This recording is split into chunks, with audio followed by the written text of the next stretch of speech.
कल्पना कीजिए, रात का सन्नाटा है।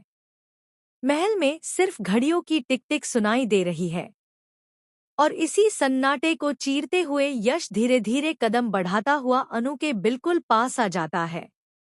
उसकी आंखों में डर है, उसकी सांसें उखड़ी हुई हैं। वो अनु के सामने खड़ा है, लेकिन उसका दिल कहीं और भाग रहा है।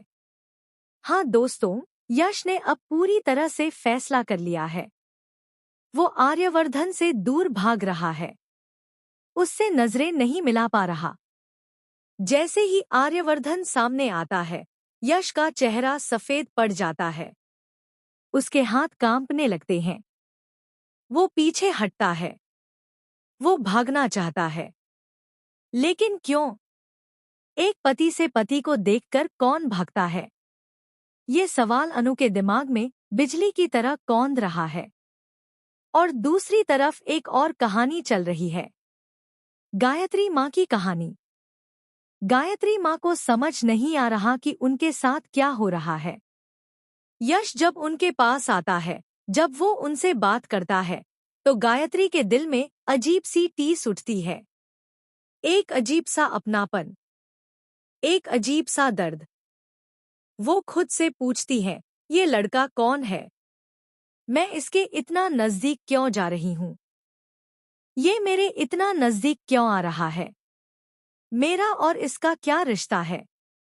गायत्री माँ का दिल चीख चीख कर कुछ कह रहा है, लेकिन दिमाग कुछ समझ नहीं पा रहा। जब यश को थोड़ी सी भी तकलीफ होती है, गायत्री का दिल तड़प उठता है, जैसे कोई अपना रुल रहा हो।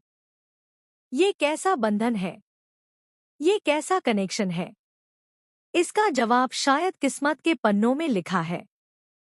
और अनु का हाल भी कुछ अलग नहीं है। वो भी यशवर्धन से एक अजीब सा जुड़ाव महसूस कर रही है। हाँ दोस्तों, यश का पूरा नाम यशवर्धन है। ये बात अभी खुलासा नहीं हुई है, लेकिन बहुत जल्द ये राज भी सबके सामने आएगा। अनु बार बार यश को देखती है। जब यश होश में आता है, जब उसकी आंखें खुलती हैं, तो पहली नजर वो आर्यवर्धन पर डालता है और बस डर से कांप जाता है। वो आर्यवर्धन से दूर भागता है, जैसे कोई साया उसका पीछा कर रहा हो, जैसे कोई जख्म अभी तक हरा हो। अनु से रहा नहीं जाता।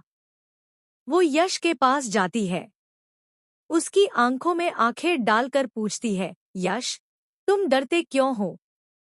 अपने ही पति से, अपने ही हमसफर से डर। आखिर ऐसी क्या वजह है? कुछ बताओ तो सही। अगर तुम कुछ नहीं बताओगे तो हम इस समस्या का हल कैसे निकालेंगे? लेकिन यश की जुबान बंद है। वो डरा समा।